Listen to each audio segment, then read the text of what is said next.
Bonjour à tous, bienvenue sur Mini PDLV, je suis ravi de vous retrouver pour cette 70e présentation de modèle.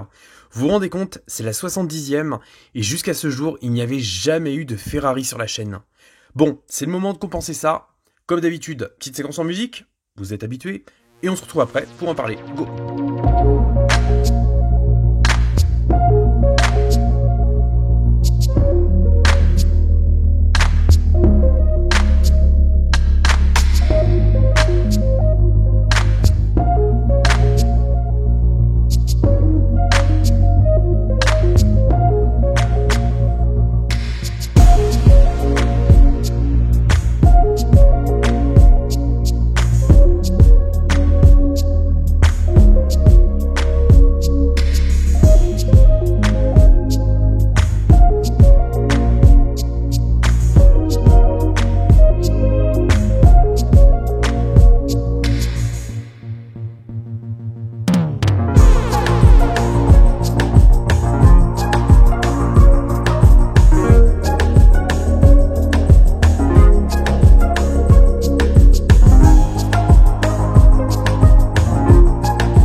Je vous le disais dans l'introduction, on a ici enfin une Ferrari.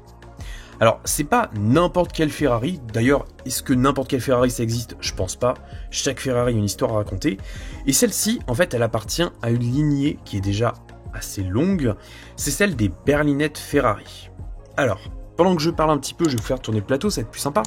Les berlinettes Ferrari, ce sont des voitures sportives de la marque, avec un moteur V8 qui est en position centrale arrière, c'est-à-dire le moteur se trouve ici. Vous voyez, ça permet en fait une bonne répartition des masses, plutôt que d'avoir le moteur en sac à dos, c'est-à-dire tout à l'arrière, qui a tendance à avoir un comportement un peu moins bon. Même si la Porsche 911 est l'exception. Enfin, oui. Ici, on est donc sur une berlinette de génération assez avancée.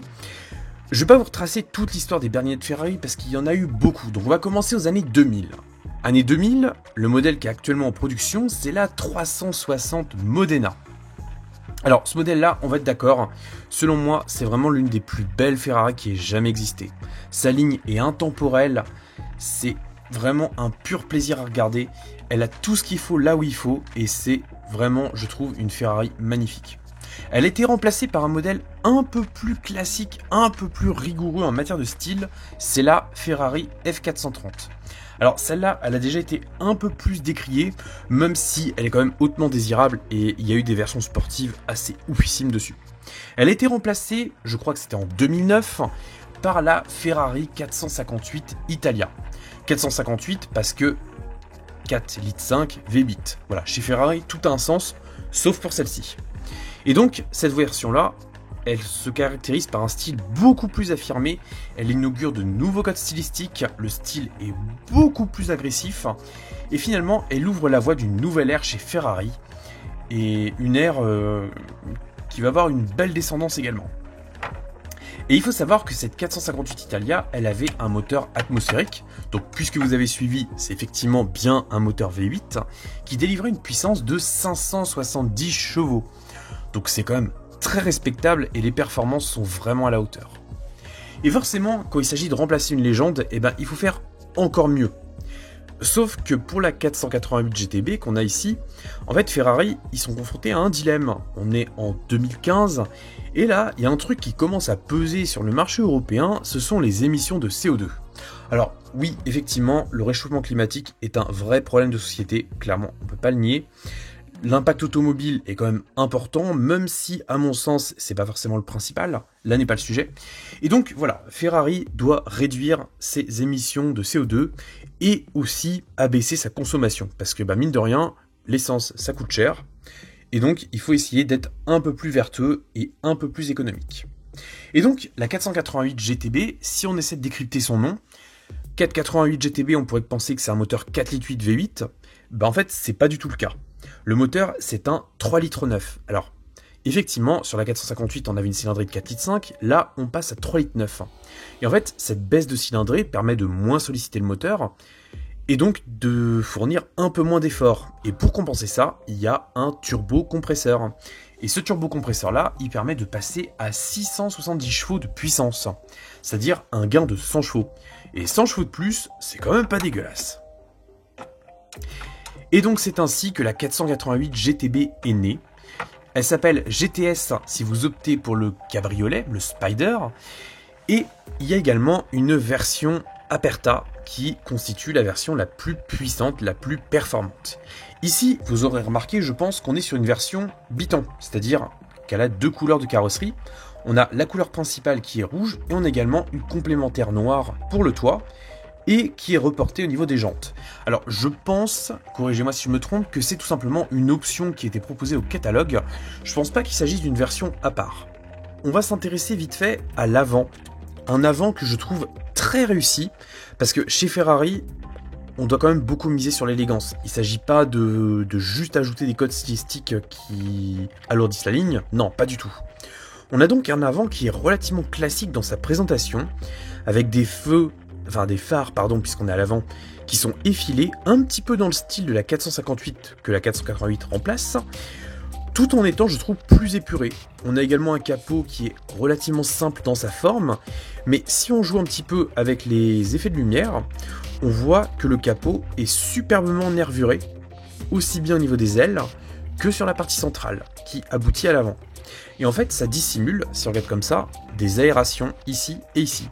Donc c'est plutôt bien pensé, parce que de loin, on a un style épuré, et plus on regarde cette miniature-là, plus on se rend compte en fait que la 488, elle est bien plus dynamique dans sa présentation. D'ailleurs, la grosse différence par rapport à la 458, c'est qu'on a des entrées d'air ici.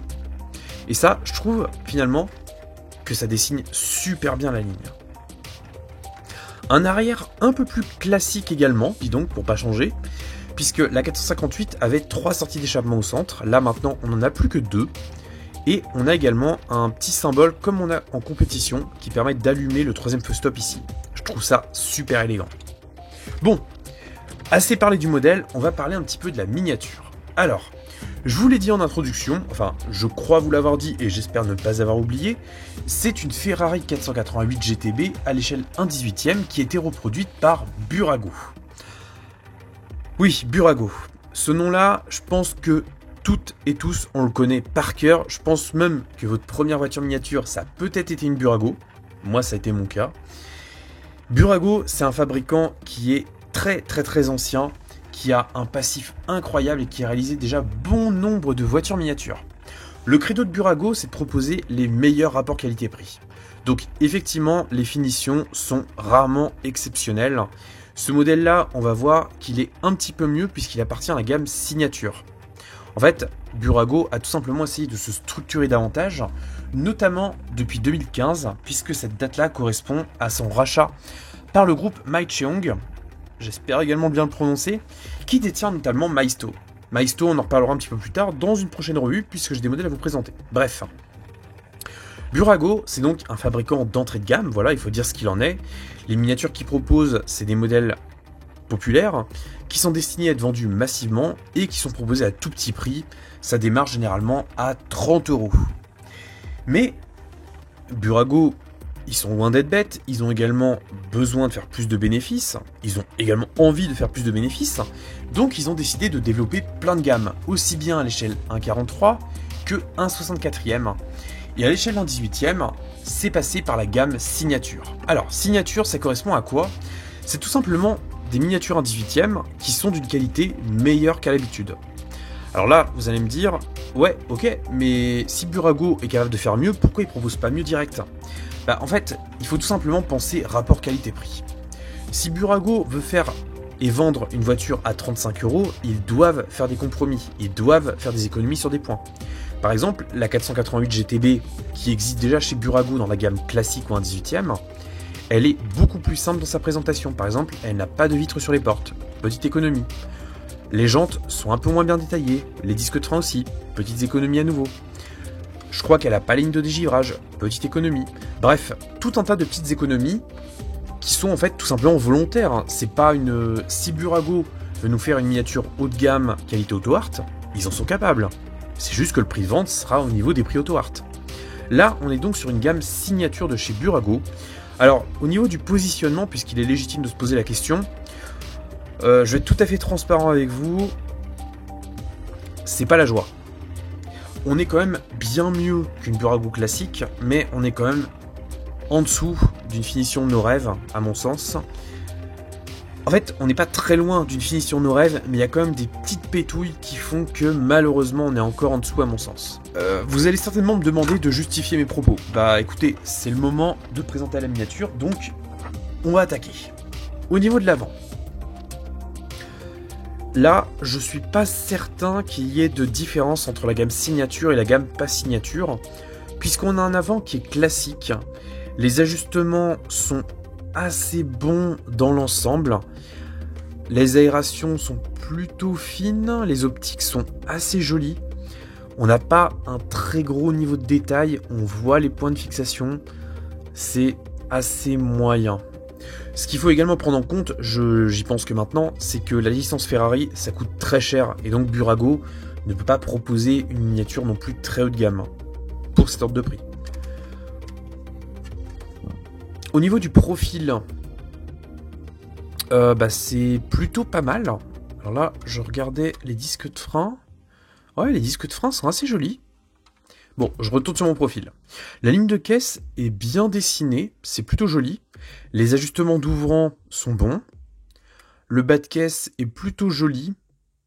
Les jantes sont assez fines quand même, faut dire ce qu'il en est. Oui, c'est même vraiment pas mal. Les disques de frein tournent avec la jante, donc ça, niveau réalisme, c'est top. Les étriers de frein sont en position fixe. L'ajustement des freins, justement, entre étrier et disque, c'est plutôt rigoureux, il y a moins d'1 millimètre. On a également les écussons Ferrari qui sont sur les ailes avant. On perçoit également un petit catadioptre orange qui manque de finition, c'est un simple point de peinture. On a donc des vitres sur les fenêtres, qui sont ce qui est justement l'apanage des modèles signature de chez Burago. Les entrées d'air sont malheureusement pleines, tout comme celles de l'avant. Malheureusement, j'ai fait bouger ma caméra, et on voit que c'est totalement plein, et donc niveau réalisme, c'est vraiment pas terrible. En plus, les ajustements sont assez moyens. La chance que Burago a, c'est que vu que la miniature est relativement plate, si on la regarde comme ça, on voit pas les grilles. J'ai également noté des petits défauts de peinture. Alors là, par exemple, moi j'ai une petite marque noire, j'ai pas réussi à la retirer, et j'en ai une autre à un autre endroit que j'ai oublié. Oui, il y a une petite pétouille là. En fait, la qualité de la peinture, elle est vraiment pas terrible. On voit une énorme peau d'orange. Alors je sais pas si ça va rendre autant qu'en vrai, mais c'est vraiment pas terrible. Par contre, le rendu du rouge est quand même joli, mais la qualité de la peinture, malheureusement, elle est en très net retrait. C'est là qu'on voit que même si Burago a essayé de faire du plus haut de gamme, ils ont quand même gardé bon nombre de leurs outils habituels, ce qui fait qu'il y a quand même des soucis de finition qui subsistent. Sur miniature à 30 €, on pardonne tout à fait, il n'y a pas de problème. Là, on est sur un modèle vendu 60-70 €, c'est déjà un peu plus dérangeant à mon sens. Allez, on va la regarder quand même parce qu'elle est quand même très jolie cette 488. Alors initialement, je dois également vous confesser un truc, c'est que cette miniature-là, je l'ai achetée par dépit. En fait, Burago Signature a proposé 3 livrets sur sa Ferrari 488 GTB. Il y a celle-ci, je pense que vous en doutez. Elle existe également tout en rouge, et elle existe surtout exclusivement avec une peinture de carrosserie grise, toit gris également, et étrier de frein jaune.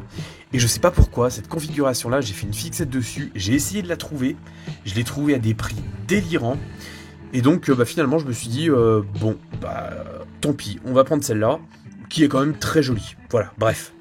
On est donc sur une miniature d'un positionnement assez compliqué, puisque en fait c'est un petit peu comme si vous prenez un Dacia Duster, comme ici, qui est donc un SUV low cost, même si Dacia aime pas ce terme, et que vous le preniez en finition prestige, qui est la finition haute.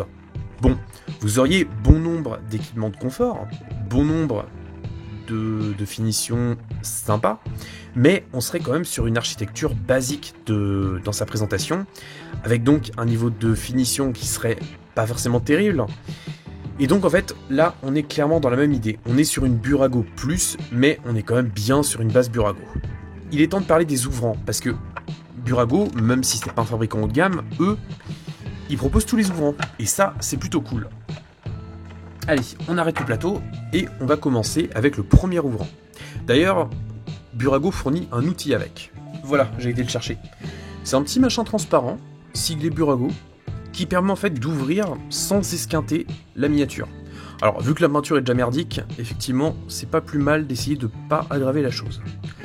Donc là, j'ai ouvert le coffre, parce que on est sur une voiture à moteur en position centrale arrière, donc à l'avant, on a tout simplement du volume de coffre. Alors, ah, ouais, c'est comment dire. Bon, rationnellement, on a un ouvrant, c'est déjà cool.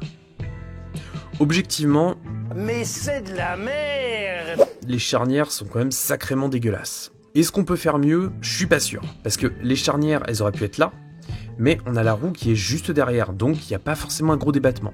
Burago a quand même essayé de faire les choses bien. On voit une pièce en plastique qui est à l'intérieur du capot.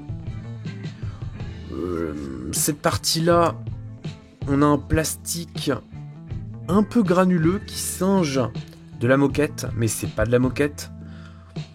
Bon, à mon sens, cet ouvrant-là ne sert pas à grand-chose, mais il a quand même le mérite d'exister. Parce qu'en fait, il y a rien à voir, en fait, c'est pas très intéressant. Bref. J'en profite pour rebondir sur les essuie-glaces qui sont quand même plutôt fins, et les rétroviseurs qui sont plutôt fins aussi. Ça, c'est un très bon point, il faut le souligner. Ensuite, on a un troisième ouvrant, enfin un deuxième, après un c'est 3, après un c'est 2, je vais y arriver. C'est tout simplement la vitre qui abrite le moteur. Alors, le moteur, effectivement, avant d'ouvrir, on peut déjà apercevoir le cache-culasse et différents composants du moteur. Donc c'est déjà très sympa à travers la vitre. On voit également les lignes de dégivrage. Vous voyez également ma boîte à lumière. Coucou. Allez, on ouvre. Donc l'outil est quand même pratique, mais il n'est pas d'une grande finesse. Voilà, on y va tout doucement, on va essayer de pas casser. Alors, c'est une pièce en plastique. Ah, c'est une pièce en plastique avec un renfort métal et des charnières en métal. C'est pas dégueulasse. Alors, la reproduction du moteur, elle est franchement pas mauvaise. C'est pas mal. On a donc le moteur V8 de 3,9 litres de cylindrée. On perçoit plein de durites qui sont vraiment des pièces en plastique rapportées. On perçoit également une finition aspect carbone sur du plastique, qui est tout simplement strié. C'est simple à concevoir, enfin je pense que c'est simple à concevoir, mais c'est un artifice qui singe assez bien le carbone et qui est vraiment pas mal en vrai. Donc une bonne surprise pour ce moteur-là. Il manquerait pas grand-chose pour accentuer son réalisme. Les charnières, ouais, elles sont pas top, mais ça va encore. On perçoit également des petites butées en plastique qui permettent en fait de bien aligner la vitre.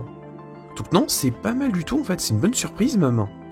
Le bouchon pour rajouter de l'huile, il est bien distinct, c'est vraiment une pièce rapportée. Donc là encore, non, c'est très satisfaisant. Bravo Burago. Allez, on referme. Mais juste avant, alors je sais pas si on va le percevoir, mais là en fait cette partie-là, où je mets mon doigt, elle est en plastique transparent. Sauf qu'en fait, pour donner l'impression d'une grille en photodécoupe, ce qui reviendrait trop cher à faire pour une Burago, ils ont tout simplement imprimé du noir avec une texture nid d'abeille. Donc en fait, on a vraiment l'impression d'avoir une pièce en photodécoupe quand on est à plus de 20 cm. Donc c'est pas mal, c'est un artifice qui marche bien. D'ailleurs, j'en profite également pour vous dire que la miniature est quand même assez lourde, donc ça renvoie quand même un sentiment de qualité qui n'est pas justifié à 100%, mais c'est quand même appréciable. Au niveau des sous-bassements, y a pas grand chose à voir non plus. On a donc les deux endroits pour mettre la vis de serrage, le logo Burago, qui est toujours celui de notre enfance, siglage Ferrari 488 GTB, Made in China forcément. Bon, je la repose, et on va passer justement au niveau des portes. Allez, on les ouvre, sans rien casser. Sur la Ferrari 488 GTB, les portes, elles s'ouvrent classiquement. On n'est pas comme sur une McLaren. Comme ça résiste, hein.